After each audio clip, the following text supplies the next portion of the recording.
ಎಡವಿದ ಮನುಜನ ಬೆರಳಿನ ಗಾಯವು ಮಾಯದು.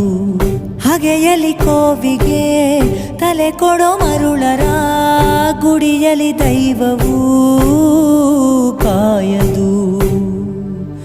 ಕತ್ತಲನು ಮಣಿಸೋಕೆ ಹಚ್ಚಿಟ್ಟ ದೀಪ ಊರೂರನ್ನೇ ಸುಡುವಂಥ ಜ್ವಾಲೆಯಾಯಿತೇನೋ.